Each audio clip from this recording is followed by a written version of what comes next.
అబ్రహాము కుమారుడగు దావీదు కుమారుడైన యేసుక్రీస్తు వంశావళి. అబ్రహాము ఇస్సాకును కనెను, ఇస్సాకు యాకోబును కనెను, యాకోబు యూదాను తన అన్నదమ్ములను కనెను, యూదా తామారునందు పెరెసును జెరహును కనెను, పెరెస్ ఎస్రోమును కనెను, ఎస్రోము ఆరామును కనెను, ఆరాము అమినాదాబును కనెను, అమినాదాబు నయస్సోనును కనెను, నయస్సోను షల్మానును కనెను, షల్మాను రాహబునందు బోయజును కనెను, బోయజు రూతునందు ఓబేదును కనెను, ఓబేదు యెషయిను కనెను, యెషయి రాజైన దావీదును కనెను.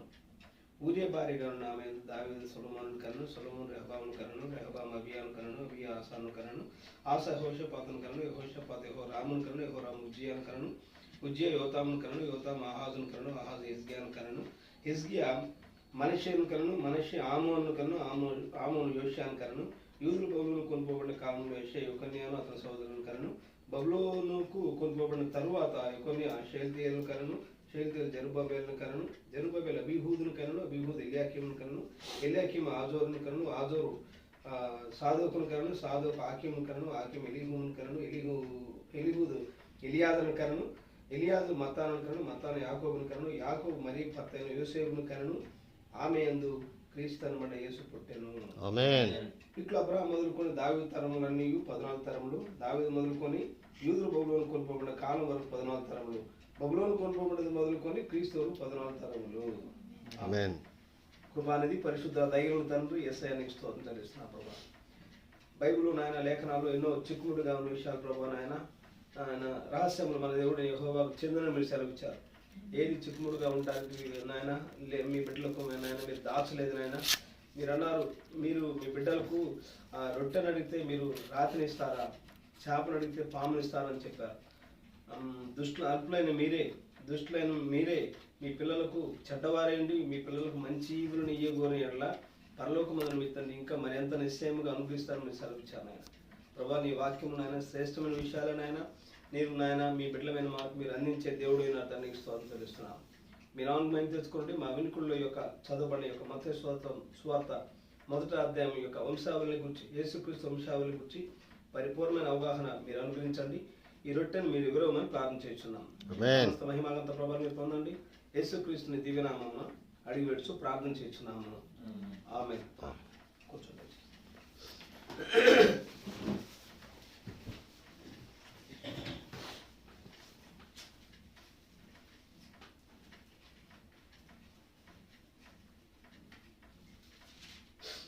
ప్రభువైన యేసుక్రీస్తు నామమునకు మహిమ ఘనత ప్రభావం కలుగుగాక. ఆమేన్. హల్లెలూయా. కొంచెం డేట్ ఎంత? 16 కదా? 26 కదా?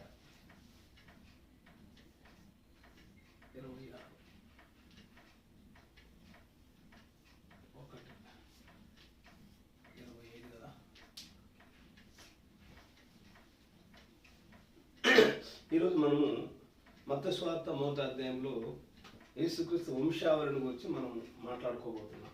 హల్లెలూయా. యేసుక్రీస్తు వంశావళి.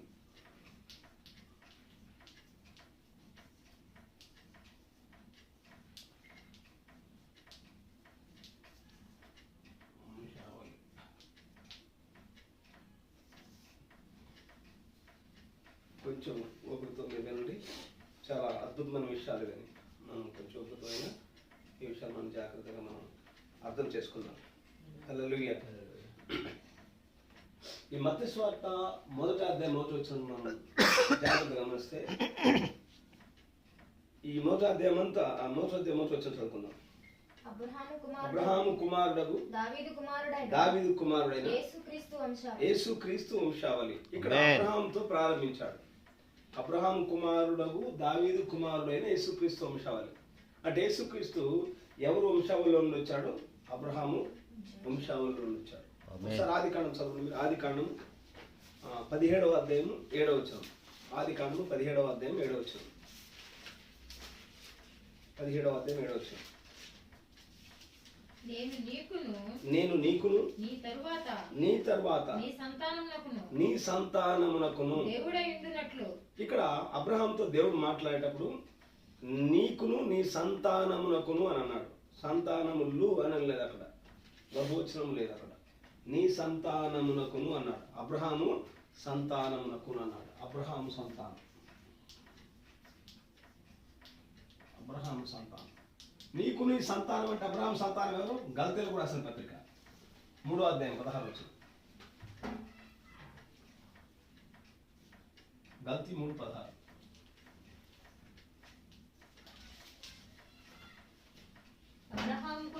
అబ్రహామునకును అతని సంతానమునకును వాగ్దానములు చేయబడెను.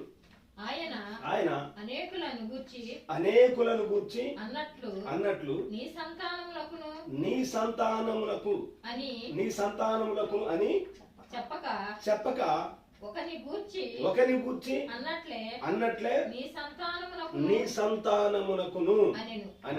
చదువుకున్నాం కదా ఆదికాండం 17వ అధ్యాయం ఎన్నో వచ్చిన 17వ అధ్యాయం 7వ వచ్చిన ఆ రిఫరెన్స్ దగ్గర ఆదికాండం 17వ అధ్యాయం 7వ వచ్చిన దగ్గర గల్తీలకు రాసిన పత్రిక 3:16 రాసుకోండి.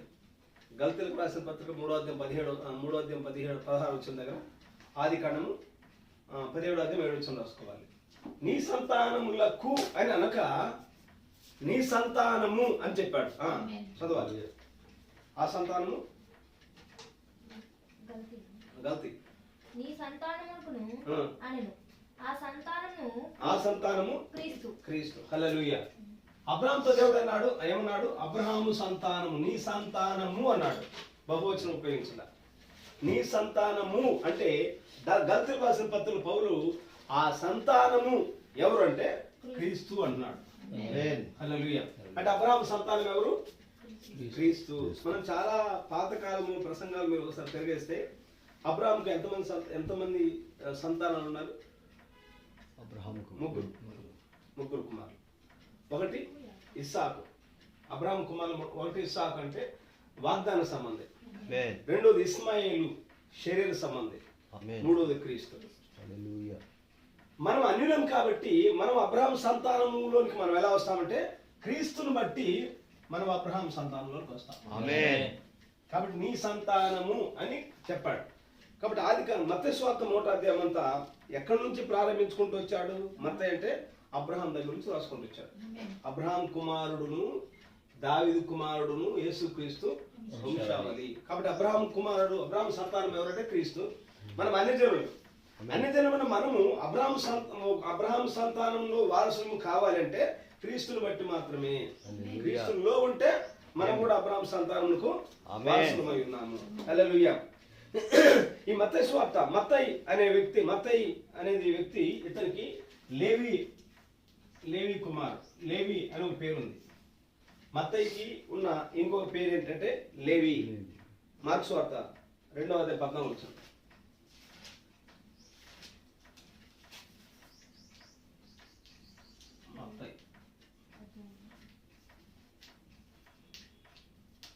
మార్కు సువార్త 2వ అధ్యాయం 14వ వచనం.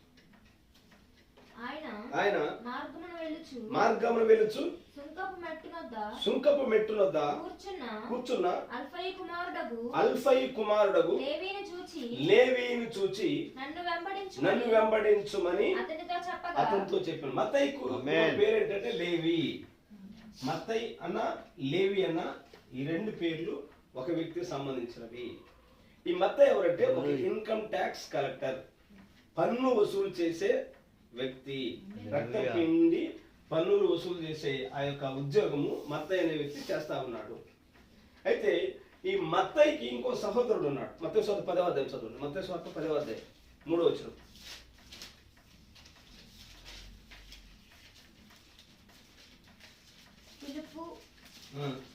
బర్తలోమయి, తోమా, సుంకరియైన మత్తయి, అల్ఫయి కుమారుడగు యాకోబు, తదయ్యను మారుపేరు గల లెబ్బయి, కానానీయుడైన.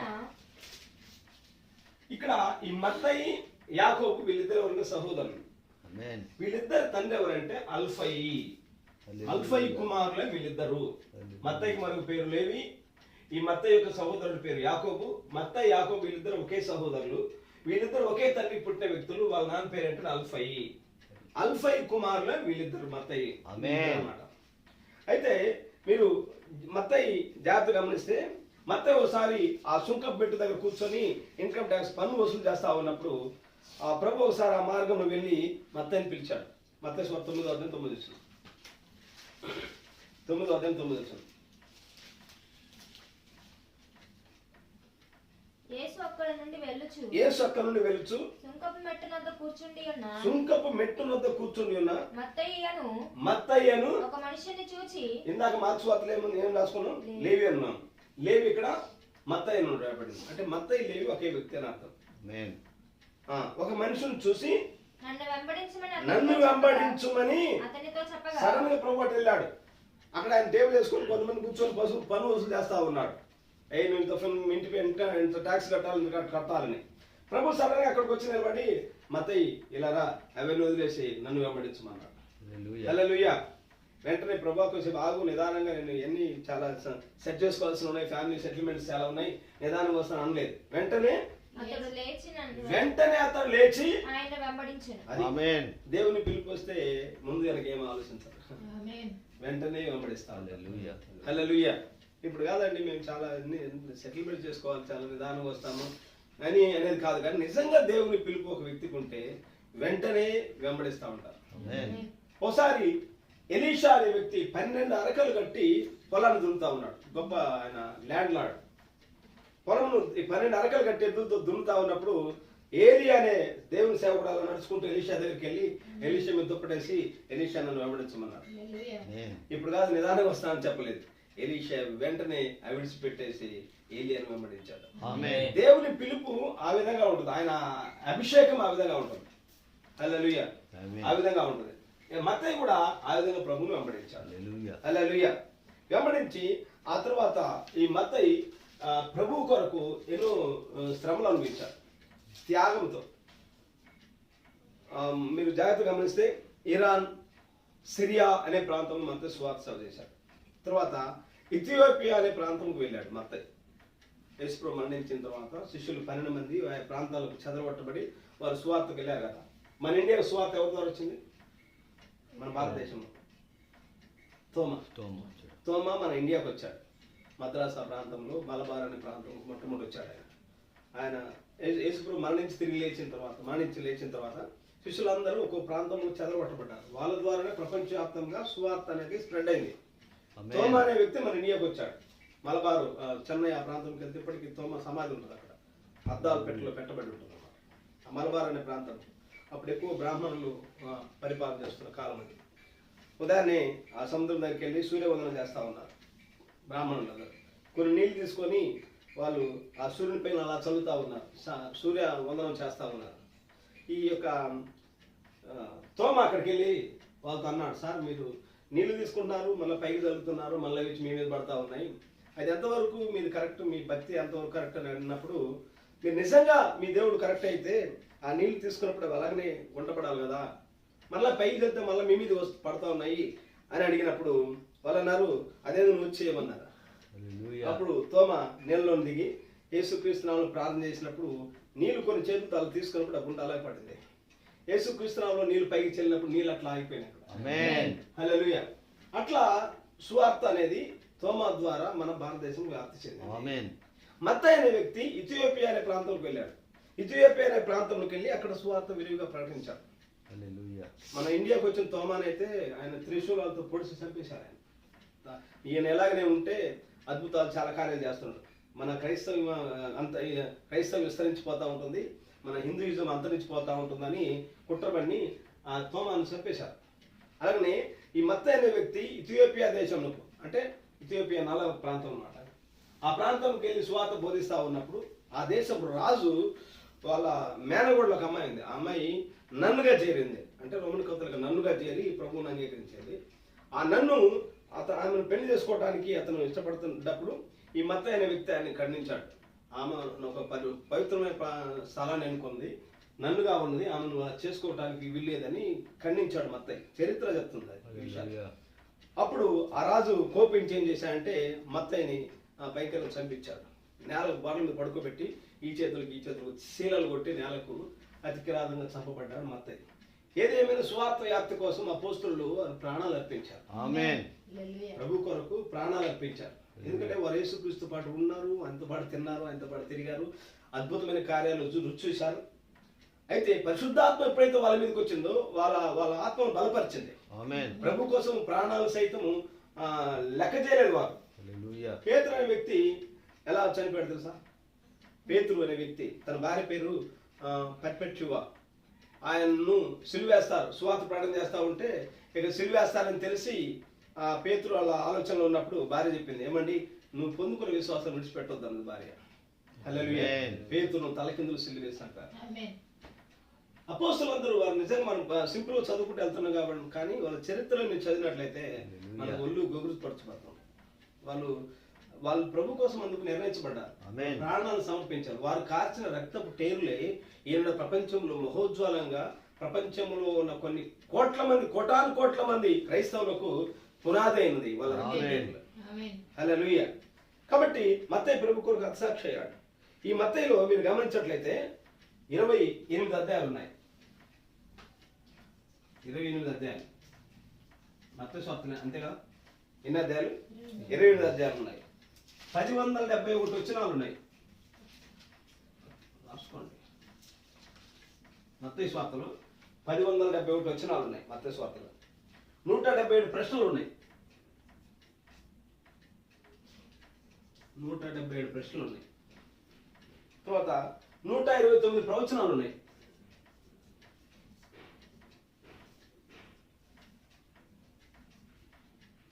మీరు మత్తయి సువార్త అంతా జాగ్రత్త చదివితే పాత నిబంధనల ప్రవచనాలన్నీ ఎక్కువగా ఎత్తి రాస్తా ఉంటాడు మత్తయి. ఇలాగ జరిగను. ఉదాహరణ, కన్యగర్భవతి కుమారుని కరుణ అతనికి ఇమ్మానుయేలు పేరు పెట్టినని ప్రవక్త అయిన యెషయా ద్వారా ప్రవచించబడిన ప్రవచనం ఇలాగూ నెరవేరును అంటాడు. కాబట్టి మత్తయిలో నెరవేరును అనే మాటలు ఇంచుమించు 159 సార్లు ఉంటుంది. ఏం నెరవేరును? ప్రవక్తల ప్రవచనాలు నెరవేరినట్టుగా రాస్తాడు ఆయన. ఏ ప్రవక్త ప్రవచించాడు? ఇర్మియా ప్రవచించాడా? యెషయా ప్రవచించాడా? ఏ ప్రవక్త ప్రవచించాడు? ఆ ప్రవచనము ఈ సందర్భంలో నెరవేరును అని రాస్తా ఉంటాడు మత్తయి. హల్లెలూయా. ఈ మత్తయి సువార్త ఎక్కువ యూదుల కొరకు వ్రాయబడిన గ్రంథం. ఇది యూదుల కొరకు వ్రాయబడిన గ్రంథం. యూదుల కొరకు వ్రాయబడింది కాబట్టి మత్తయి సువార్త మత్తయి ఎక్కువగా వంశావళి గురించి రాసుకుంటూ వచ్చాడు. వంశావళి గురించి మనం చదువుకున్నాం కదా ఇప్పుడు. వంశావళి, అద్భుతమైన వంశావళి గురించి రాసుకుంటూ వచ్చాడు. ఇప్పుడు ఎవరైనా నన్ను అడిగి మీ నాన్న పేరు ఏం పేరంటే నేను చెప్తాను, మా నాన్న పేరు గురవయ్య. మీ నాన్న పేరు ఏం పేరంటే మా నాన్న పేరు చిన్నయ్య. వాళ్ళ నాన్న పేరు ఏదో ఉంది. వాళ్ళ నాన్న పేరు వాళ్ళ తాత పేరు వాళ్ళ ముత్తాత పేరు అంటే అసలు ఎవరికి తెలియదు. అట్లాగా ప్రతి ఒక్క వ్యక్తి యొక్క జీనియాలజీ, వాళ్ళ వంశంలో నుండి పై వంశంలో నుండి ఎవరు అని తెలుసుకోవడానికి ప్రతి ఒక్కరు ఇష్టపడతా ఉంటారు. మత్తయి ఎందుకు ఈ వంశావళి అంతా రాసుకుంటూ వచ్చారంటే అక్కడున్న యూదులందరూ ప్రతి ఒక్కరు ఈ వంశావళిలో ఎవరో ఒక దానికి చెందిన వారై ఉంటారు. హల్లెలూయా. అందుకని స్పష్టంగా మనము మన తాత ముత్తాతల గురించే మన పేర్లు తెలియదు, కానీ మత్తయి అబ్రహాం దగ్గర నుంచి రాసుకుంటూ వచ్చాడు. తన తెలివి కాదు కానీ దేవుడే సాయం చేశాడు. హల్లెలూయా. ఒక నాస్తికుడు అంటే దేవుడు లేడని చెప్పేవాళ్ళు నాస్తికుడు అంటారు. ఆ నాస్తికుడు తన కుమార్తె ఉంది. ఆ కుమార్తె సండే స్కూల్కి వెళ్తా ఉంటుంది. ఒక కొత్త నిబంధన బైబిల్ తీసుకొచ్చి వాళ్ళ డాడీకి ఇచ్చింది. డాడీ ఇది నేను నీ కూతురుగా నన్ను ప్రేమిస్తే నన్ను బట్టి ఇదిగో ఈ బైబిల్ చదవమన్నదా. సరే, నాస్తికుడుగా సహజంగా దేవుడు అంటే నమ్మడు, ఆయన బైబిల్ కూడా నమ్మడు. తన కూతురు మీద ప్రేమను బట్టి సరే ట్యూమని ఆ బైబిల్ తీసుకున్నాడు. ఆ బైబిల్ ప్రారంభించారు. మత్తయి సువార్త 1వ అధ్యాయం చదివి అంత వంశావళి పేర్లు అబ్రాహాము, ఇస్సాకు కంటే ఇస్సాకు, యాకోబు అంటే ఏళ్ళ మీద అర్థం కావడానికి పక్కన పెట్టాడు. మరలా వచ్చింది డాడీ నా కోసం మరలా చదవను. అట్లా ముమ్మారు చెప్పినప్పుడు సరే ఏంటో అని అన్ని పనులు పక్కన పెట్టి ఇంట్రెస్టెడ్ చదవడం ప్రారంభించాడు. ఇంట్రెస్టెడ్ చదవడం ప్రారంభించినప్పుడు మత్తయికి ఆలోచన, ఆ యొక్క నాస్తికులకు అర్థమైంది, ప్రపంచంలో ఏ పుస్తకమైనా ఏ గ్రంథమైనా ఇంత వంశావళి పూర్వకాల తాత ముత్తాత ప్రారంభం నుండి వంశావళి అంత క్లియర్ గా స్పష్టంగా చెప్పిన గ్రంథం ఏది లేదు. హల్లెలూయా. ఒక్క యేసుక్రీస్తు సడన్ గా ఊడిపడిన వ్యక్తి కాదు ఆయన ఇదిగో పలానా వంశంలో నుండి వచ్చాడు, పలానా గోత్రం నుండి వచ్చాడు, పలానా విధానం నుండి వచ్చాడు స్పష్టంగా రాశాడు మత్తయి. దానిని చదివి ఆ నాస్తికుడు మారుమూసుకున్నాడు. హల్లెలూయా. ఇప్పుడు మత్తయి 1వ అధ్యాయంలోకి వద్దాం. ఇది నేను చూపేస్తున్నా, ఓకేనా? ఈ మత్తయి సువార్త 1వ అధ్యాయం కొంచెం మనకు చిక్కుముడిగా ఉంటుంది. కొంచెం ఈ మెసేజ్ ద్వారా మనం ఆ చిక్కుముడి కొంచెం అర్థమయ్యేటట్టు మనం చెప్పుకుందాం. ఈ మత్తయి సువార్త 1వ అధ్యాయంలో నేను జాగ్రత్తగా గమనిస్తాను, చదువుతాను, మీరు వినండి. ఎక్కడ రాసుకుంటూ వచ్చాడు మత్తయి? అంటే అబ్రహాం దగ్గర నుండి రాసుకుంటూ వచ్చారు. 2వ వచనం నుండి నేను చెప్తాను, మీరు గమనించండి. అబ్రహాం ఇస్సాకును కనను, ఇస్సాకు యాకోబును కనను, యాకోబు యూదాను అతని అన్నదమ్ములను కనను, యూదా తామారును పెరెసును జెరహును కనను, పెరెస్ ఎస్రోమును కనను, ఎస్రోము ఆరామును కనను, ఆరాము అమ్మినాదాబును కనను, అమ్మినాదాబు నయసోను కనను, నయసోను షల్మాను కనను, షల్మాను రాహబులను బోయజును కనను, బోయాజు రూతునందు ఓబేదును కనను, ఓబేదు యెషైను కనను, యెషై రాజైన దావీదును కనను. అంతవరకు 14 తరములు. ఇప్పుడు నేను చదివిన విషయాల వరకు 14 తరములు. అబ్రహాము నుండి దావీదు వరకు 14 తరములు. మళ్ళా దావీదును మొదలు పెట్టాడు. ఊరియా భార్యగా నుండి ఆమె యందు దావీదు సొలొమోను కనను, సొలొమోను రెహబామును కనను, రెహబాము అబియాను కనను, అబియా ఆసాను కనను, ఆసా యెహోషాపాతును కనను, యెహోషాపాతు ఉజ్జియాను కనను, ఉజ్జియా యోతామును కనను, యోతాము ఆహాజును కనను, ఆహాజు హిజ్కియాను కనను, హిజ్కియా మనష్షేను కనను, మనష్షే ఆమోనును కనను, ఆమోను యోషియాను కనను. యూదులు బబులోను కొనుపోబడిన కాలంలో యోషియాను యెకొన్యాను కనను. బబులోను పోబడిన తరువాత యెకొన్యా షేతేలు కనను, షేతేలు జెరుబ్బాబెలును కనను. ఈ బబులోను కొనుపోబడిన కాలం వరకు 14 తరములు. 14 తరములు. ఈ బబులోను కాలం వెళ్ళిపోయిన తర్వాత యెకొన్యాకు షేల్తీయేలు పుట్టాడు. షేల్తీయేలు జెరుబ్బాబెలును కనను, జెరుబ్బాబెలు యెకొన్యా అబీహూదును కనను, అబీహూదు ఎల్యాకీమును కనను, ఎల్యాకీము ఆజోరును కనను, ఆజోరు సాదోకును కనను, సాదోకు ఆకీమును కనను, ఆకీము ఎలీహూదును కనను, ఎలీహూదు ఎలియాదును కనను, ఎలియాదు మత్తాను కనను, మత్తాను యాకోబును కనను, యాకోబు మరీ భర్తని యోసేపును కనను. అంతవరకు కనను కనను కనను అనే మాట ఉంది. కింద వచ్చినప్పుడు ఒకసారికి క్రీస్తు మరి ఆమె యందు క్రీస్తు అనమాట యేసు పుట్టెను. యేసుని ఎవరు కనలా, ఆయనే పుట్టాడా. పై వచ్చిన వరకు కన్నులు నేను కన్నాడు, ఆయన కన్నాడు అని రాసుకుంటూ వచ్చారు. కింద యేసు క్రీస్తు దగ్గరకు వచ్చేసరికి క్రీస్తు అనమాట యేసు పుట్టెను. హల్లెలూయా. కాలం సంపూర్ణమైనప్పుడు ఆయన స్త్రీ ద్వారా పుట్టాడు, అంటే కన్యక ద్వారా పుట్టాడు.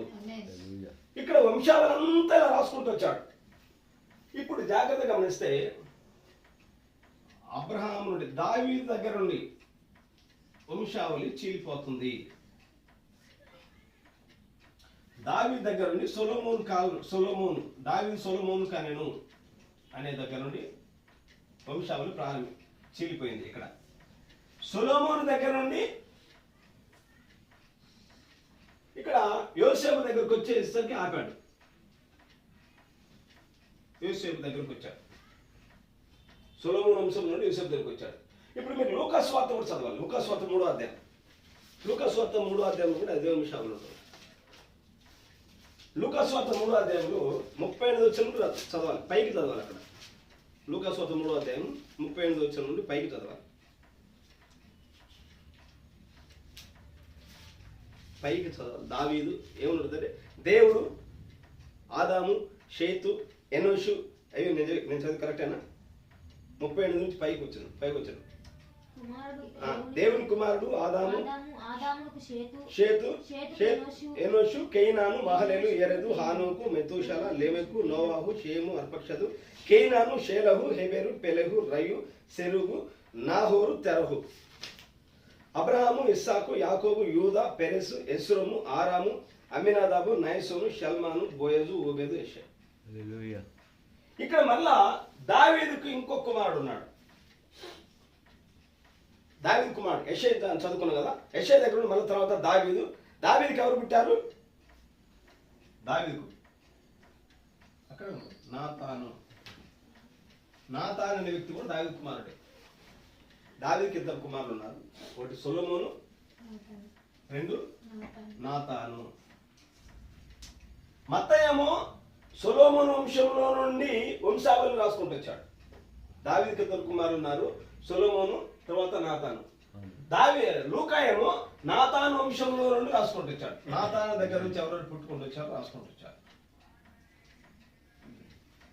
నాతాను దగ్గర నుండి ఎవరు రాసుకుంటూ వచ్చారు? నాతాను మత్తత మెన్న మెలయ, ఎల్యాకీము, యోనాము, యోసేపు, యూదా, షిమ్యోను, లేవి, మత్తయి, ఇవన్నీ యోరీము, ఎలియాజరు, యెహోషువ, ఏలు, ఎల్కదాము, కోసాము, అద్ది, మెల్కి, నేరి, షేల్తీలు, జెరుబ్బాబెలు, రేసా, యోహన్న, యోధ, యోసేకు, సిమియా, మత్తతీయ, మయతు, నగ్గై, ఎస్లి, నాహోము, ఆమోసు, మత్తతీయ, యోసేపు, యన్న, మెల్కి, లేవి, మత్తతీ. చివరిన హేలి అనే వ్యక్తి ఉంటాడు. ఆమేన్. చివరి పేరేంటి? హేలి. ఒకే వంశం, కంగారు పడాల్సిన పని లేదు. కాకపోతే ఈ బస్ ఏమో సొలొమోను దగ్గర నుంచి ఈ ఊరికి చేరింది. ఈ బస్ ఏమో నాతాన్ జంక్షన్ నుండి ఇక్కడికి వచ్చింది. ఇక్కడికి వచ్చేసరికి హేలి ఉన్నాడు. ఈ హేలి తర్వాత మత్తతుకు మత్తతుకు హేలి పుట్టాడు. హేలి తర్వాత యోసేపు ఉంటాడు. ఇక్కడ హేలి ఎవరంటే యన్నాకు యోసేపు.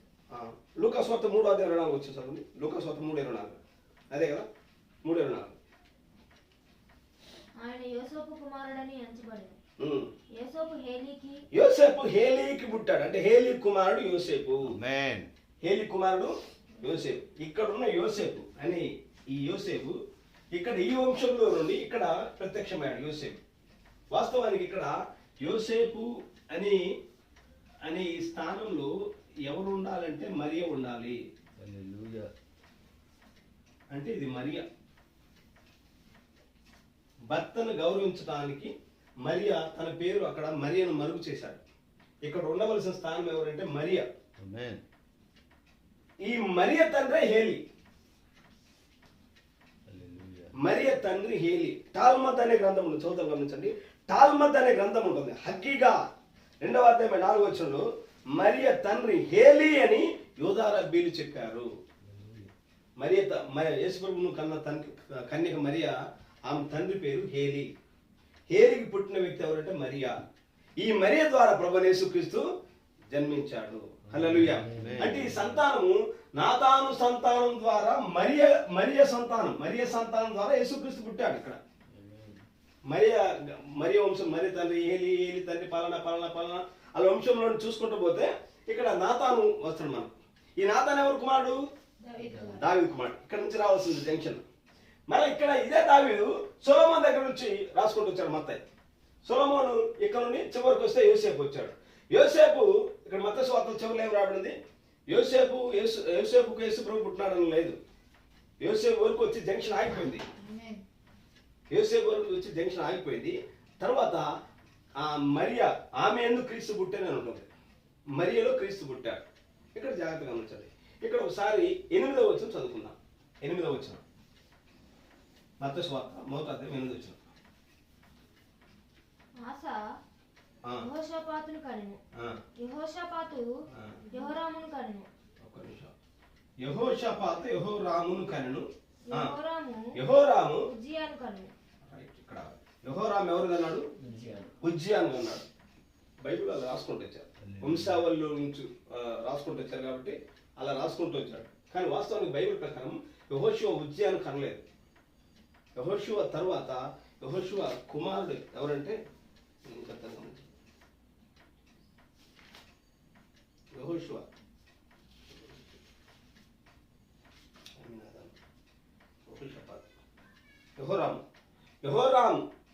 యెహోరాము కుమారుడు ఎవరంటే అహజ్యా.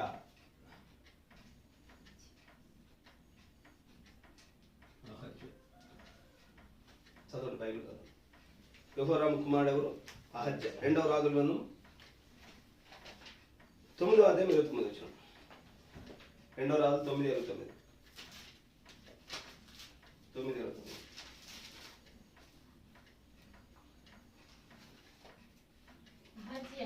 అహజ్యా అహాబు కుమారుడైన యెహోరాము ఏలుబడిలో 11వ సంవత్సరమందు యూదాను ఏలనారంభించెను.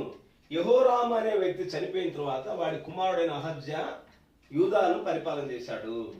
యెహోరాము కుమారుడు ఎవరంటే అహజ్యా. యెహోరాము ఎవరంటే యెహోరాము యూదులకు సంబంధించిన వ్యక్తులు, రాజులు వీళ్ళు. ఇశ్రాయేలుకు సంబంధించిన రాజులు వేరు ఉన్నారు. మళ్ళా ఆ కాలంలో ఇశ్రాయేలుకు సంబంధించిన రాజు ఎవరంటే ఆహాబు. ఆహాబు యొక్క కుమార్తె అతల్యా. ఆహాబు యెజెబెలుకు కుమార్తె ఉన్నది, ఆమె పేరు అతల్యా. అతల్యాను యెహోరాము చేసుకున్నాడు. యెహోరాముకు అతల్యాకు పుట్టిన వ్యక్తి ఎవరంటే అహజ్యా. యెహోరాము కుమారుడు ఎవరు? అహజ్యా. ఈ అహజ్యా కుమారుడు ఎవరంటే నెక్స్ట్ యోవాష్ 2వ రాజులు 12వ అధ్యాయం. యోవాష్ 2వ రాజులు 12వ అధ్యాయం గమనిస్తే అహజ్యా కుమారుడు ఎవరంటే యోవాషు. యోవాషు కుమారుడు ఎవరంటే అమజ్యా.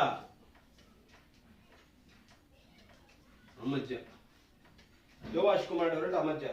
2వ రాజుల గ్రంథం 14వ అధ్యాయం మొదటి నుంచి చదివినట్లయితే యోవాషు కుమారుడు అమజ్యా అని ఉంటుంది. ఈ అమజ్యా కుమారుడు ఉజ్జియా. అమజ్యా కుమారుడు ఉజ్జియా. ఇప్పుడు మనం మత్తయి సువార్త 1వ అధ్యాయంలో ఏం చదువుకున్నాము? డైరెక్ట్ యెహోరాము ఉజ్జియాను కనెను అని ఉన్నది. యెహోరాము ఉజ్జియాను కనెను మత్తయి సువార్తలో రాశాడు. కానీ ఆ వంశావళి జీనియాలజీని 2వ రాజుల గ్రంథము 2వ దినవృత్తాంతాల గ్రంథములో క్లియర్ గా వంశావళి రాయబడింది. ఏ రాజు తర్వాత ఎవరు పరిపాలన చేశారని మీరు 2వ రాజుల గ్రంథము 2వ దినవృత్తాంతాల గ్రంథం చదవండి, అందులో క్లియర్ గా ఉంటుంది. యెహోరాము అహజ్యాను కన్నాడు, అహజ్యా యోవాషును కన్నాడు, యోవాషు అమజ్యాను కన్నాడు, అమజ్యా కుమారుడు ఉజ్జియా.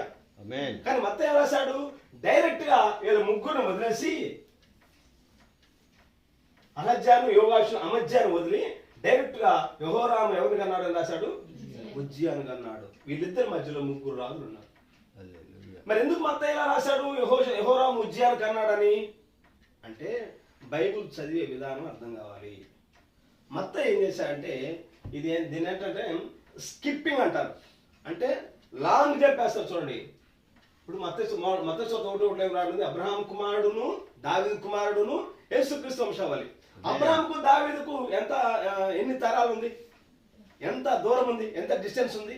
అబ్రహాం తర్వాత దావీదుకు మధ్యలో చాలా మంది 14 తరాలు ఉన్నాయి. 14 తరాలను స్కిప్ చేసుకుంటూ వచ్చాడు అబ్రహాం. అవసరమైన విషయమే రాసుకుంటూ వచ్చాడు.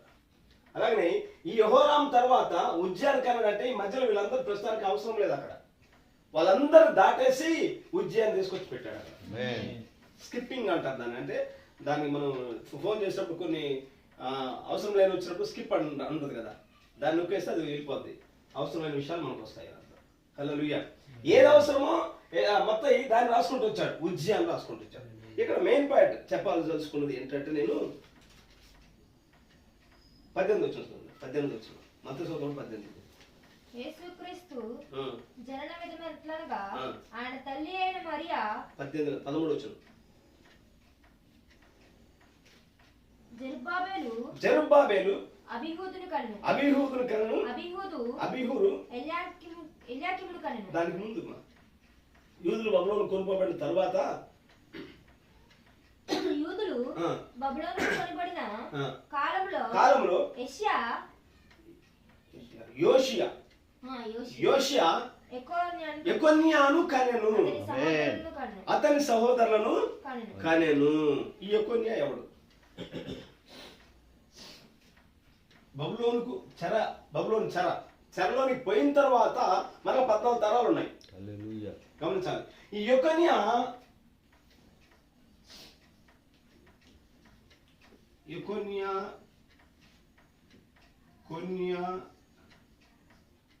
ఇవన్నీ వాడి పేర్లే. కొన్యా యెహోయాకీను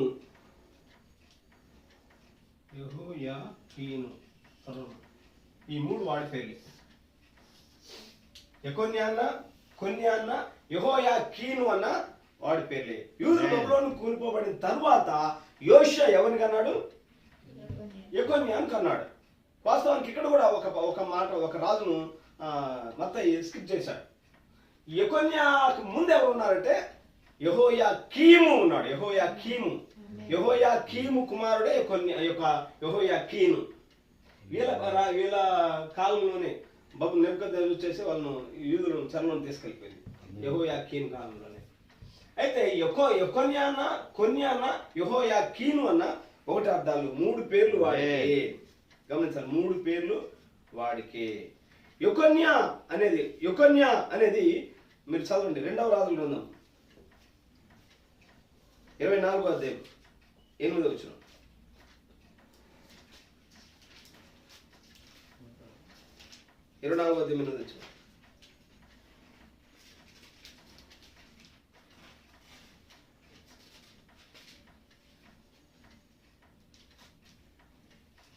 రెండో రాజులు 24వ అధ్యాయం నుంచి. యెహోయాకీము యెహోయాకీము ఏలనారంభించినప్పుడు 18 ఏండ్ల వాడై యెరూషలేమును ముందు 3 మాసములు ఏలెను. 24వ అధ్యాయం 6వ వచనం. రెండో రాజులు 24:6. యెహోయాకీము 24:6. యెహోయాకీము తన పితరులతో కూడా నిద్రించగా అతని కుమారుడైన యెహోయాకీను అతనికి మారుగా రాజాయను. యెహోయాకీము కుమారుడు యెహోయాకీను. యెహోయాకీనే కొన్యా, యెహోయాకీనే యెకొన్యా. చదువుకుందాం. కొన్యా ఇర్మియా గ్రంథం 22వ అధ్యాయం 24వ వచనం. ఇర్మియా 22:24. ఏం కన్ఫ్యూజ్ అవసరం పని లేదు. 22వ అధ్యాయం 24వ వచనం. ఇర్మియా 22:24.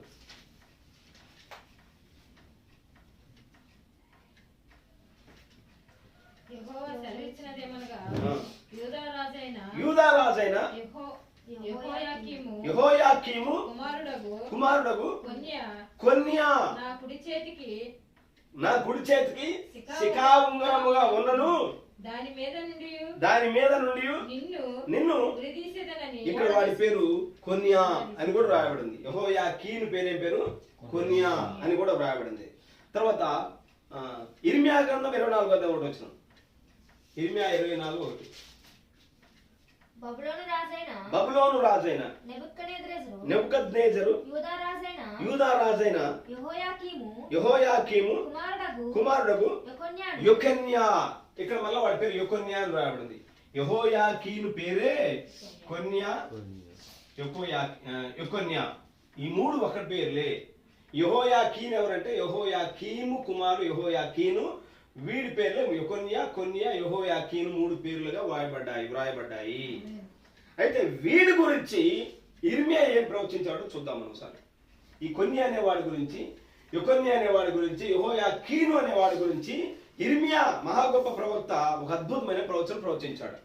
చదువుకుందాం. ఏం ప్రవచించాడంటే ఇర్మియా గ్రంథము 22వ అధ్యాయము 24 నుండి 30 వరకు జాగ్రత్త చదవాలి. ఇది అర్థం చేసుకోవాలి. ఇర్మియా గ్రంథము 22వ అధ్యాయము 24 నుండి జాగ్రత్త చదవాలి. యెహోవా సెలవిచ్చినదేమనగా యూదా రాజైన యెహోయాకీము కుమారుడగు కొన్యా నా కుడి చేతికి శిఖా ఉంగరముగా ఉండినను, దాని మీద నుండి నిన్ను ఊడదీసి వేసిదనని నా తోడని ప్రమాణం చేయుచున్నాను. నీ ప్రాణమును నీవెవరికి భయపడుచున్నావో వారి చేతికి అనగా బబులోను రాజైన నెబుకద్నెజరు చేతికి కల్దీయుల చేతికి కొన్యా నేను నిన్ను శిఖా ఉంగరముగా ఉన్నాగా నేను తీసి పడేస్తాను. బబులోను రాజు చేతికి నేను నిన్ను అప్పగిస్తాను. యెహోయాకీను గురించి చెప్తున్నాడు. నిన్ను కన్నా నీ తల్లిని నిన్ను మాత్రమే కాదు నిన్ను నీ తల్లిని నీ జన్మభూమి కాని పరదేశం అంటే బబులోను దేశంలోనికి నేను విసిరివేసేదను. మీరు అక్కడనే చస్తారు. ఆశపడు వారు తిరిగి రారు. ఇక్కడ జాగ్రత్తగా కొన్యా అను ఇతడు హేయమైన ఓటి కొండ వంటి వాడా, పనికిమాలిన ఘటమా, అతడును అతని సంతానమును విసిరివేయబడి తామెరుగని దేశంలోనికి ఏల త్రోయబడిరి. దేశమా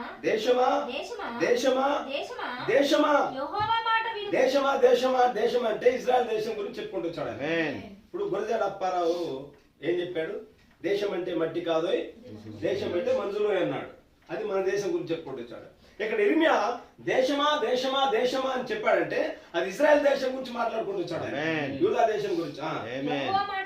యెహోవా మాట వినుము, యెహోవా ఇలాగ సెలవిచ్చున్నాడు.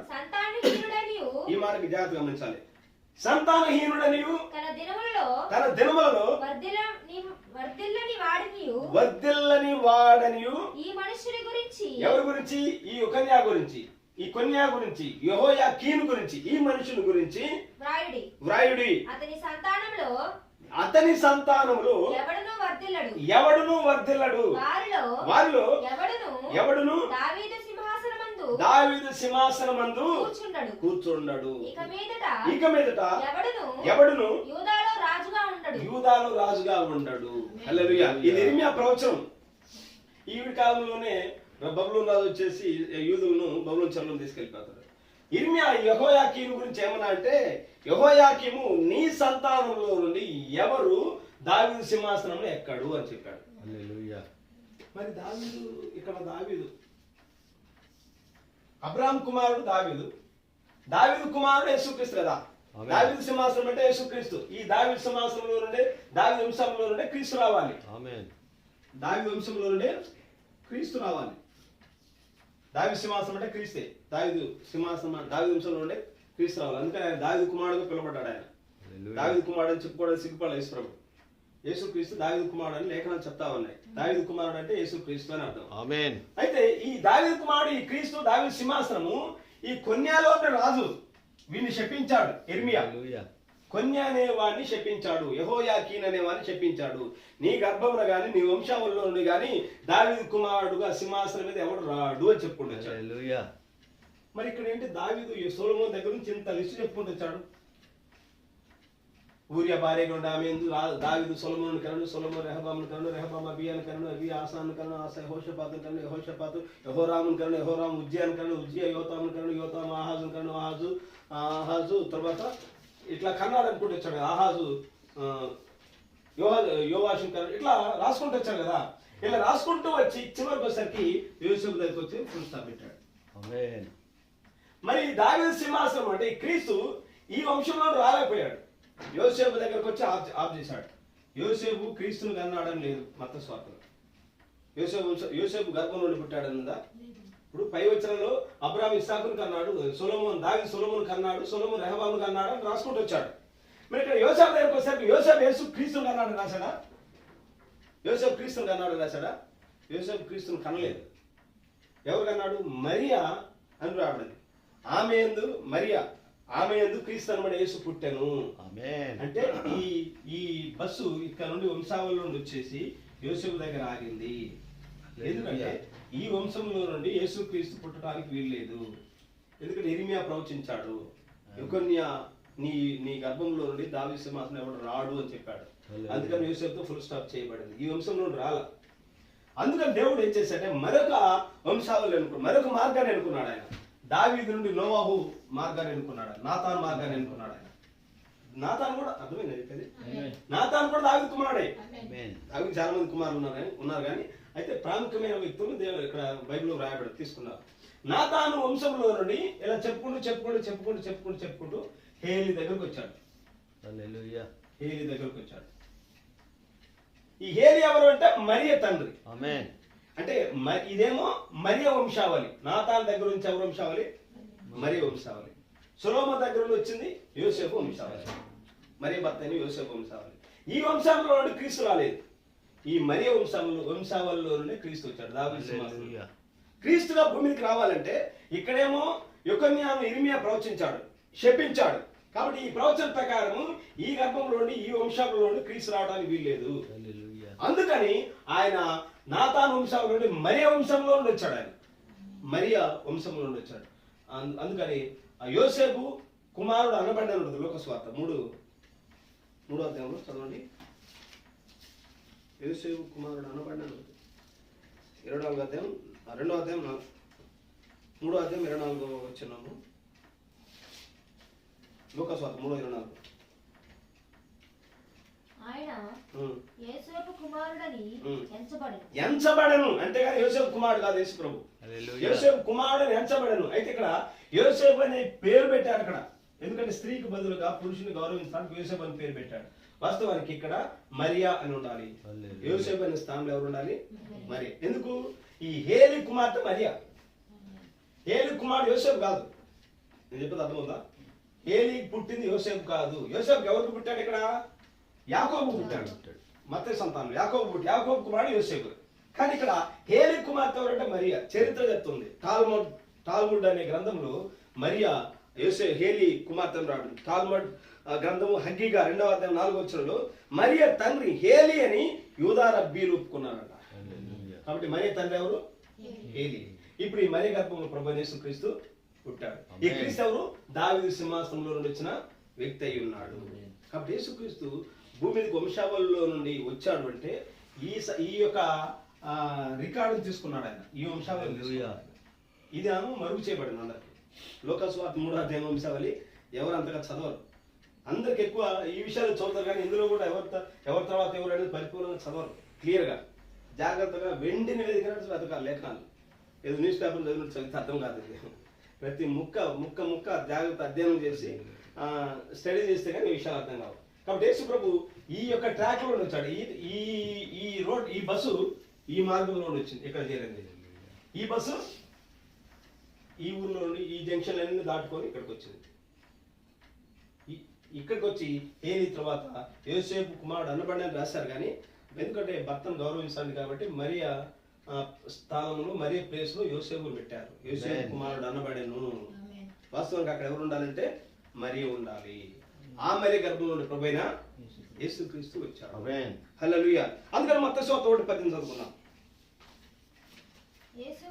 యేసుక్రీస్తు జనన విధం ఎట్లనగా ఆయన తల్లి అయిన మరియా యోసేపునకు ప్రధానము చేయబడిన తరువాత వారేకము కాకమునుపు ఆమె పరిశుద్ధాత్మ వలన గర్భవతిగా ఉండెను. మరియా యోసేపు పుట్ల యేసు ప్రభు. వారేకము కాకమునుపు ఆమె ఏం జరిగింది? గర్భం ధరించింది. ఎలా? పరిశుద్ధాత్మ వల్ల గర్భం ధరించింది. ప్రవక్త నాడు చదువుతాను, ఒక మెసేజ్ చదువుతాను, పేరు గమనించండి.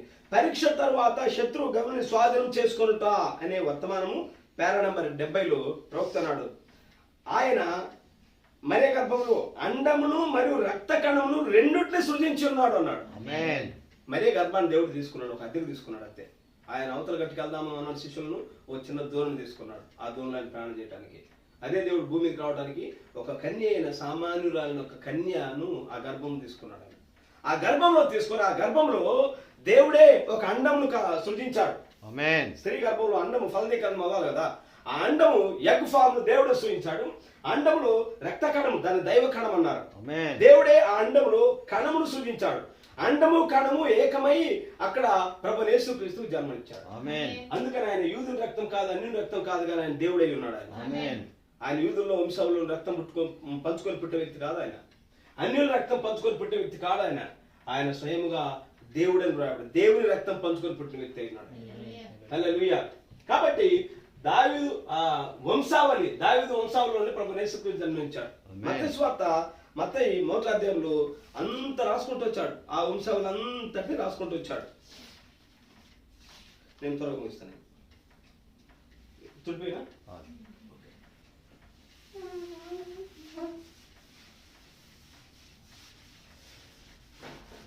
ఇప్పుడు ఇదే మత్తయి సువార్త 1వ అధ్యాయం ఉంటుంది. మళ్ళీ 13 వచ్చిన మత్తయి 1:13. జెరుబ్బాబెలు అబీహూదును కనను, అబీహూదు ఎల్యాకీమును కనను, ఎల్యాకీము ఆజోరును కనను, ఆజోరు సాదోకును కనెను, సాదోకు ఆకీమును కనెను, ఆకీము ఎలీహూదును కనెను, ఎలీహూదు ఎలియాజరును కనెను, ఎలియాజరు. ఇక్కడ ఎల్యాకీము షేల్తీయేలు జెరుబ్బాబెలు కనెను ఉంటుంది. జెరుబ్బాబెలు ఎవరిని కన్నాడు? జెరుబ్బాబెలు యెహూదును కన్నాడు. అయితే ఈ జెరుబ్బాబెలు ఎవరు కుమారుడు? ఎజ్రా గ్రంథం 3వ అధ్యాయం 2వ వచనం.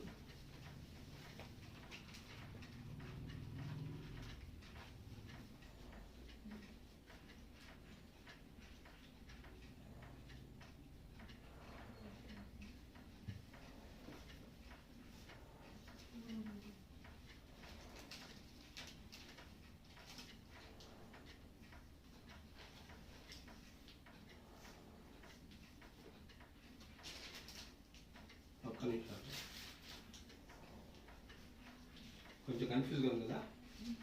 హల్లెలూయా. పెదయ షయల్తీయేలు అనే వారు వీళ్ళిద్దరు అన్నదమ్ములు. షయల్తీయేలు ఎవరిని అన్నాడు? యూదులు బబులోను కొనుపోబడిన తర్వాత షయల్తీయేలు అనే వ్యక్తి బబులోను పుట్టాడు. షయల్తీయేలుకు ఈ జెరుబ్బాబెలు పుట్టాడు. ఆమేన్. షయల్తీయేలుకు జెరుబ్బాబెలు పుట్టాడు. ఇప్పుడు అయితే ఈ పెదయ షయల్తీయేలు అనే వాళ్ళు వీళ్ళిద్దరు అన్నదమ్ములు, గుర్తుపెట్టుకోవాలి. ఇప్పుడు మొదటి దినవృత్తాంతం గ్రంథం 3:19. మొదటి దినవృత్తాంతం 3:19.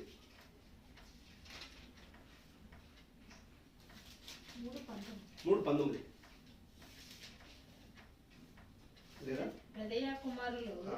పెదయా కుమారులలో జెరుబ్బాబెలు షిమ్మి. ఇక్కడ పెదయా కుమారుడు జెరుబ్బాబెలు అని రాశాడు. జెరుబ్బాబెలు ఎవరు కుమారుడు? పెదయా. జెరుబ్బాబెలు తండ్రి పెదయా అని రాశాడు. ఇప్పుడు తరువాత మత్తయి సువార్త 1:19. మత్తయి సువార్త 1:19.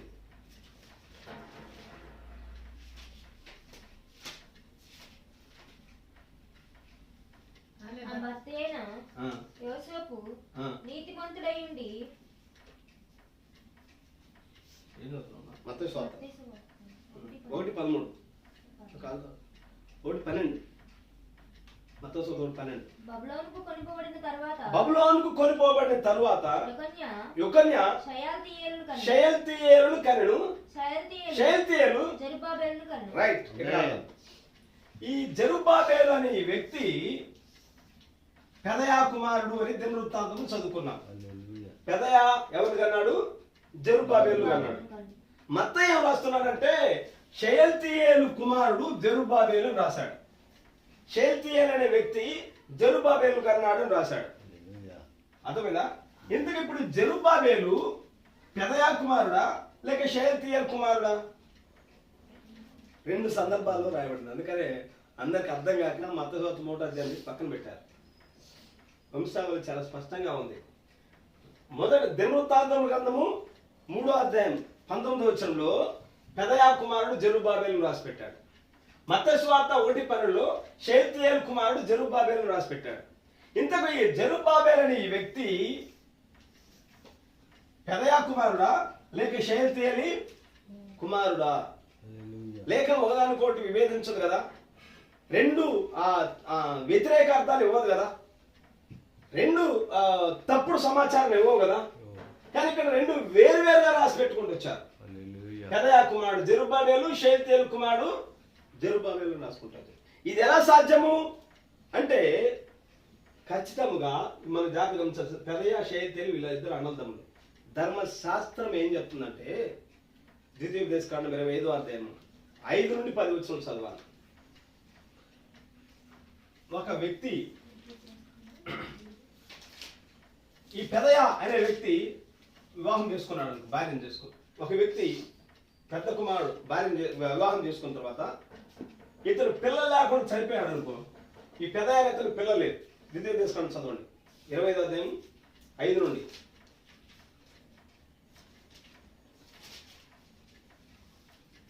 25 నుండి. సహోదరులు కూడి నివసించుచుండగా వారిలో వారిలో ఒకడు సంతానము లేక చనిపోయిన ఎడల చనిపోయిన వాని భార్య అన్యుని పెళ్లి చేసుకోనకూడదు. ఆమె పెనిమిటి సహోదరుడు ఆమె యొద్దకు పోయి ఆమెను పెళ్లి చేసుకొని తన సహోదరునికి మారుగా ఆమె ఎడల భర్త ధర్మము జరపవలెను. వినండి, ఈయన పెదయ, ఈ వ్యక్తి పెదయ అంటే పెదయ అని రాసి పెట్టారు. ఇతనికి పండేది. అయితే ఇతనికి పిల్లలు లేరు. ఇతను మరగయ చనిపోయాడు. ఇప్పుడు ఈ విధవరాలు, ఈ పెదయ భార్య పిల్లలు లేకపోతే పిల్లలు లేదా. ఇప్పుడు ధర్మశాస్త్రం ఏం చెప్తుందంటే అన్న చనిపోతే ఆమె పిల్లలు లేకపోతే తన సహోదరుడు ఉంటాడు కదా, ఈ పెదయ సహోదరుడు షయల్తీయేలు.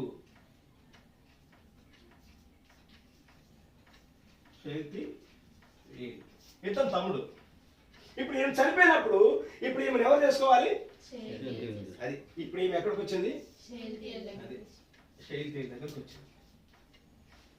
వీరిద్దరికి పుట్టిన వ్యక్తే ఈ జెరుబ్బాబెలు. ఆమేన్. వీరిద్దరు పుట్టిన వ్యక్తే జెరుబ్బాబెలు. ఆమేన్. అయితే ధర్మశాస్త్ర చట్టం ఏం చెప్తుందంటే చదవండి అక్కడ ద్వితీయ తీసుకున్నాం. చనిపోయిన సహోదరుని పేరు అయితే తన చనిపోయిన అన్న చనిపోతే ఆ మరిది వివాహం చేసుకోవచ్చు. తన తమ్ముడు భార్య చట్టం చెప్తుంది. చేసుకున్న తర్వాత అతనికి పిల్లలు పుడితే చనిపోయిన సహోదరుని పేరు ఇశ్రాయేలులో నుండి తుడిచివేయబడకుండునట్లు ఆమె కను జ్యేష్ఠ కుమారుడు చనిపోయిన సహోదరునికి వారసుడుగా ఉండవలను. హల్లెలూయా. ఇప్పుడు ఇద్దరికి ఎవరు పుట్టారు? జెరుబ్బాబెలు. పుట్టిందేమో జెరుబ్బాబెలు షయల్తీయేలుకే. కానీ వీడు చనిపోయిన పిల్లలు లేకుండా వీని సంతానము వీని వంశావళి అంతటితో ఆగిపోకుండా ఈ మొదటి పుట్టిన ఈ కుమారులు వీని వంశావళిలో చేర్చబడాలి. వీని వంశావళిలో చేర్చబడాలి. అందుకని ఇక్కడ ద్వితీయోపదేశకాండంలో పెద్ద కుమారుడే జెరుబ్బాబెలు. దినవృత్తాంతంలో పెద్ద కుమారుడు జెరుబ్బాబెలు రాశారు, షయల్తీయేలు కుమారుడు జెరుబ్బాబెలు రాశారు. రెండు కరెక్టే. అంటే ఈ మరోసారి చెప్తున్నా, ఈ పెదయ భార్య చచ్చిపోయిన తర్వాత ఈ షయల్తీయేలు దగ్గరికి వచ్చినప్పుడు వీడు చేసుకున్నప్పుడు వీడికి ఒక కుమారుడు పుట్టాడు. ఆ కుమారుడు పేరు జెరుబ్బాబెలు. పుట్టింది షయల్తీయేలుకే. ఈ షయల్తీయేలు పుట్టింది కాబట్టి షయల్తీయేలు కుమారుడు జెరుబ్బాబెలు అని రాశాడు మత్తయి సువార్తలో. కానీ ఇప్పుడు ఈ ఎవరి సంతానంలో కావాలి? అది పెదయ సంతానంలోకి రావాలి కాబట్టి ఈ పెదయ కుమారుడు జెరుబ్బాబెలు రాశాడు దినవృత్తాంతం. హల్లెలూయా. రెండు కరెక్ట్, ఏది తప్పు కాదు. బైబిల్లో కొన్ని ఉదాహరణలు మీకు చెప్తాను. ఒకటి రెండు ఉదాహరణలు చెప్పేసి నేను ముగిస్తాను. ఓకేనా? ఋతు గ్రంథంలోకి వద్దాం. ఋతు గ్రంథం 4వ అధ్యాయం 17వ వచనం. ఋతు గ్రంథం 4వ అధ్యాయం 17వ వచనం. ఋతు గ్రంథం 4వ అధ్యాయం 17వ వచనం. ఆమె పొరుగు స్త్రీలు నయోమి కొరకు కుమారుడు పుట్టెనని చెప్పి అతనికి ఓబేదని పేరు పెట్టెను. అతడు దావీదునకు తండ్రి అయిన యెష్షీ యొక్క తండ్రి. చాలు. ఇక్కడ మహ్లోను యొక్క భార్య రూతు. ఈ మహ్లోను చనిపోయాడు. రూతు ఎవరిని చేసుకుందంటే బోయాజును చేసుకుంది. అవునా? రూతు చేసుకుంది ఎవరిని? బోయాజును. మహ్లోనికి పిల్లలు లేరు. బోయాజు దగ్గరికి వచ్చేసరికి పిల్లలు పుట్టారు. బోయాజు రూతు. ఇక్కడ ఉంటాడు మహ్లోను.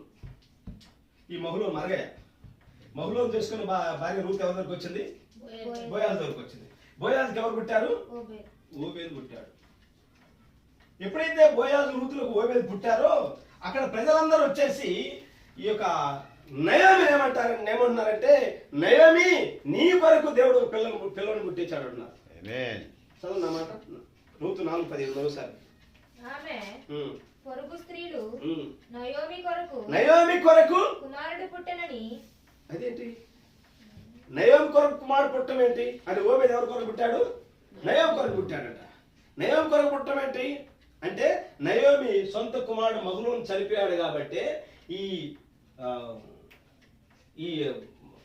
రూతు యొక్క భర్త పేరు బోయాజుకు పుట్టినా గానీ ఈ ఓబేదు ఈ సంతానం పేరు ధరించుకోవాల్సిందే. మహ్లోను సంతానం పేరు ధరించుకోవాల్సిందే. ఈ మహ్లోను తల్లి ఎవరు? రూతు యొక్క అత్త నయోమి. కాబట్టి నయోమి మహ్లోను తల్లి కాబట్టి నయోమి కొరకు దేవుడు సంతానం నిర్ణయించున్నాడు. పుట్టిందేమో బోయాజుకు. కానీ ఈ వంశావళి మొదటి పుట్టినవాడు ఈ వంశావళి పేరు ధరించుకోవాలి కాబట్టి ఇతని కుమారుడు కూడా అవుతాడు. హల్లెలూయా. అందుకనే మత్తయి సువార్త 21వ అధ్యాయంలో కొంతమంది వచ్చి 22వ అధ్యాయంలో మత్తయి సువార్త 22వ అధ్యాయం 23 నుండి 22 అధ్యాయం 23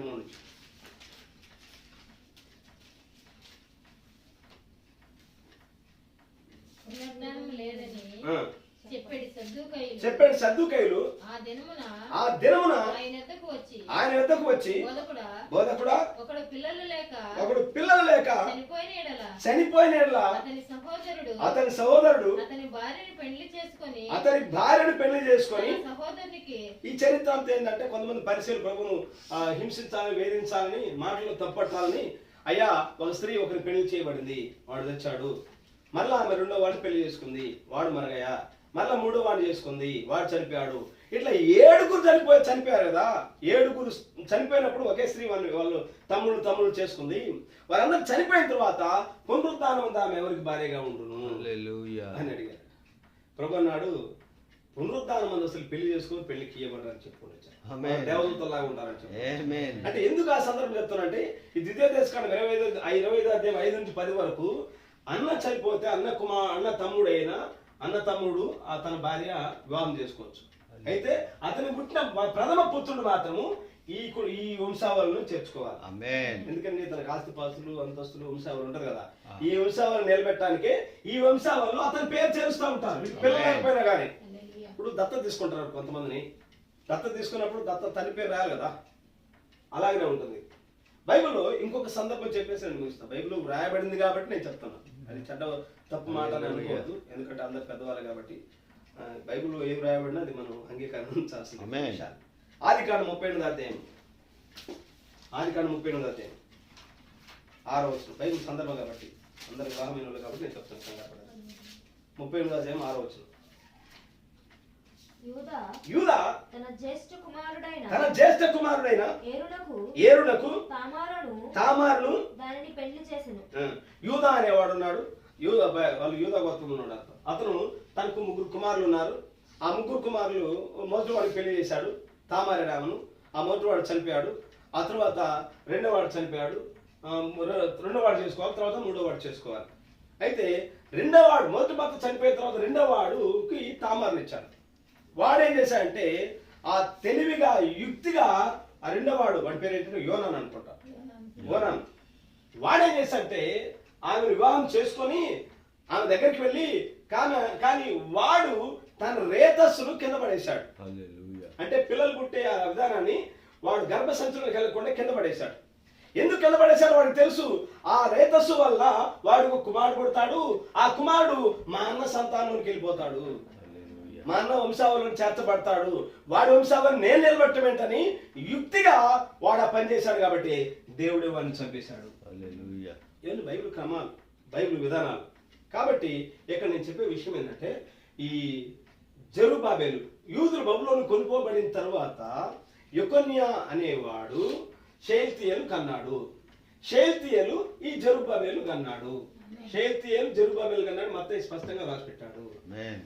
కారణం ఏంటంటే ఇక్కడ మనం చదువుకున్న సంబంధం ద్వితీయోపదేశకాండం 25వ అధ్యాయం 5 నుంచి 10 వరకు ఉన్న సందర్భాలను బట్టి ఈ విషయాలు రాబడ్డాయి.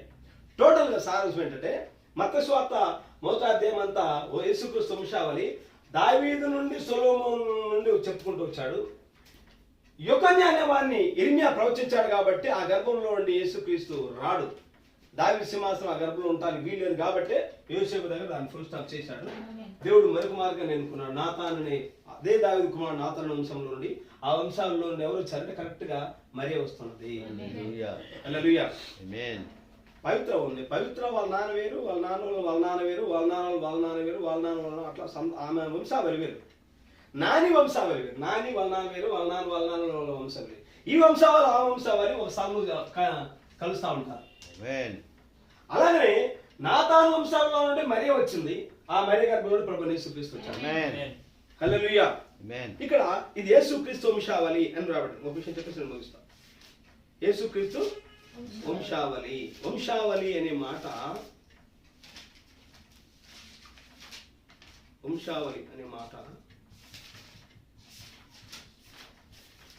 ఆదికాండం 5వ అధ్యాయం మొదటి వచనం. ఆదికాండం 5వ అధ్యాయం. ఆదాము వంశావళి గ్రంథం ఇదే. రైట్.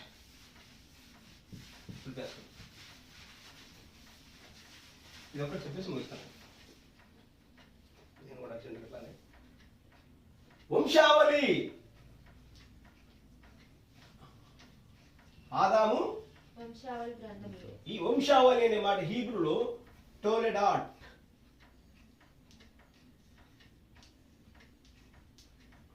అనే మాట వాడబడింది. ఆదికాండం 5:1 రాబడింది. ఆదాము వంశావళి గ్రంథం ఇదే. ఇదే టోలెడాట్ అంటే వంశావళి గ్రంథము.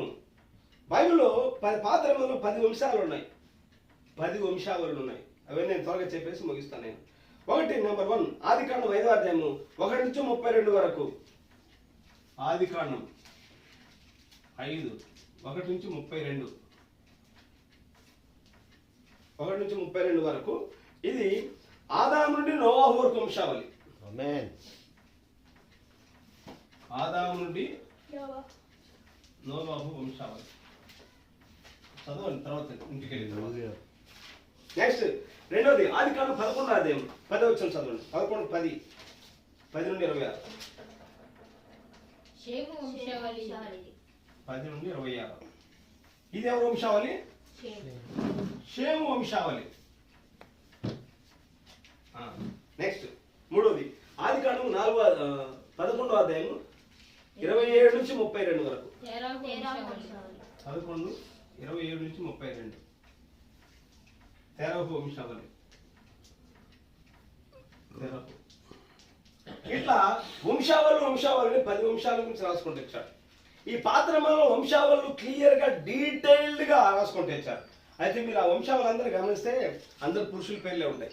హల్లెలూయా. పాత ఆమేన్. నిబంధనలో వంశావళి పేర్లు మీరు రాసినట్లయితే అందరి పేర్లు పురుషుల పేర్లే ఉంటాయి. ఆమేన్. కానీ మత్తయి రాసిన వంశావళి ఉంది కదా, మత్తయి రాసిన యేసుక్రీస్తు వంశావళి ఉంది కదా, ఈ వంశావళిలో 5 స్త్రీలు ఉన్నారు. ఆమేన్. మత్తయి రాసిన 1వ అధ్యాయంలో వంశావళిలో 5 స్త్రీలు ఉన్నారు. 1 తామారు, 2 బోయజు, షల్మాను, రాహాబు నందు బోయజు కన్ను రాహాబు. 3 రాహాబు బోయజు రూతు నందు ఓబేదు కన్ను రూతు. 4 తామారు, రాహాబు, రూతు. తర్వాత మత్తయి సువార్త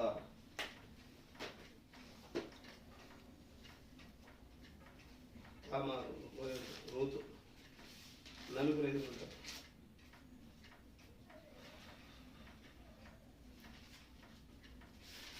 మరియ కూడా అదే సందర్భంలో ఉంటున్నారు. మరియ కూడా మత్తయి సువార్త 3వ అధ్యాయం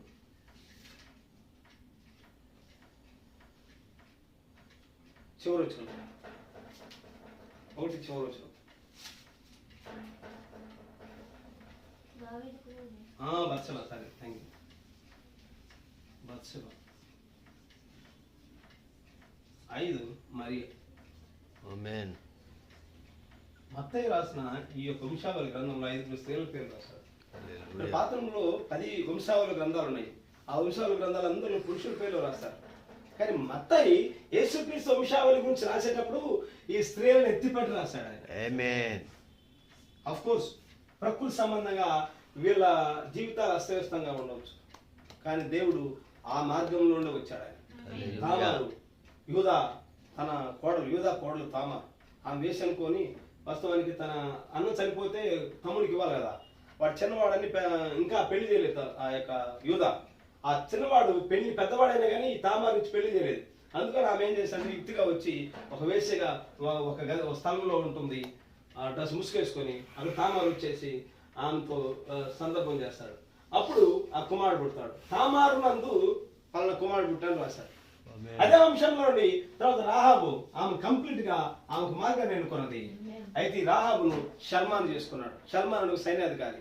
యెరూషలేము ఎరుకో పట్టణం ముట్టడించడానికి సైనికుడిగా షల్మాన్ వచ్చినప్పుడు ఈ షల్మాను రాహాబు ప్రేమలో పడి రాహాబును వివాహం చేసుకుంటాడు.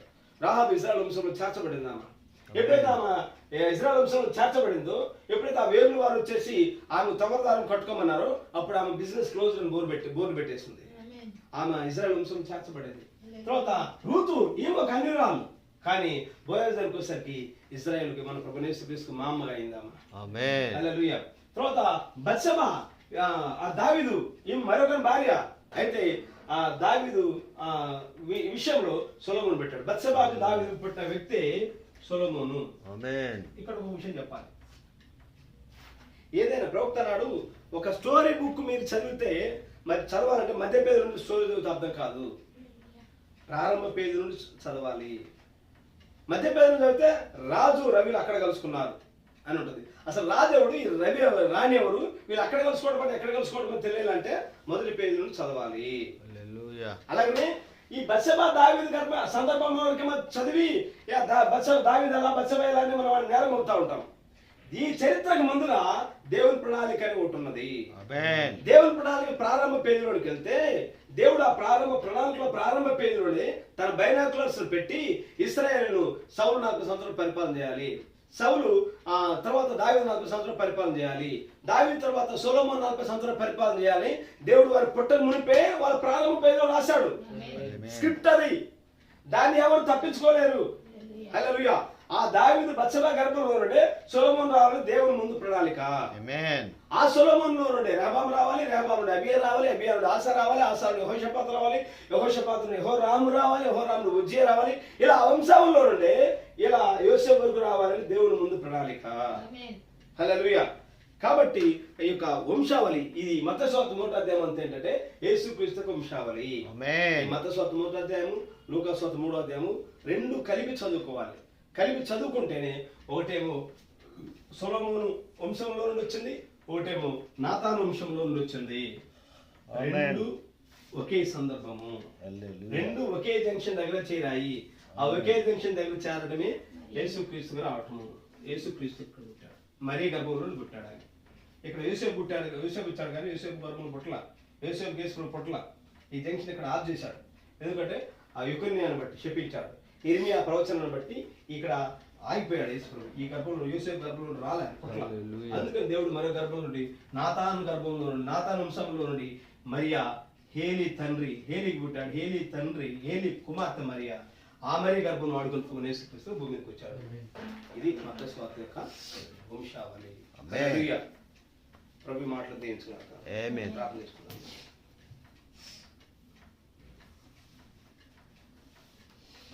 పరిశుద్ధ దైవం తండ్రి, యేసయ్యకు స్తోత్రం. విత్తబడిన ఈ చిన్న మాటలు ఈ బిడ్డలందరూ ముద్రించండి, నీరు కట్టి ఫలింప చేయమని ప్రారంభించున్నాం. మరొకసారి పరిశుద్ధాత్మ బోధకుడుగా, అంతరంగిక బోధకుడుగా నుండి మీరు మాట్లాడడం ప్రారంభించున్నాం. సమస్త మహిమగంత ప్రభావాన్ని పొందండి. మీరు కదిలాడిన విధానానికి మీకు స్తుతులు స్తోత్రం చెల్లిస్తూ యేసుక్రీస్తుని దివ్యనామమును అడిగి పెడుతూ ప్రార్థన చేస్తున్నాము. ఆమేన్. ఆమేన్. ఆమేన్.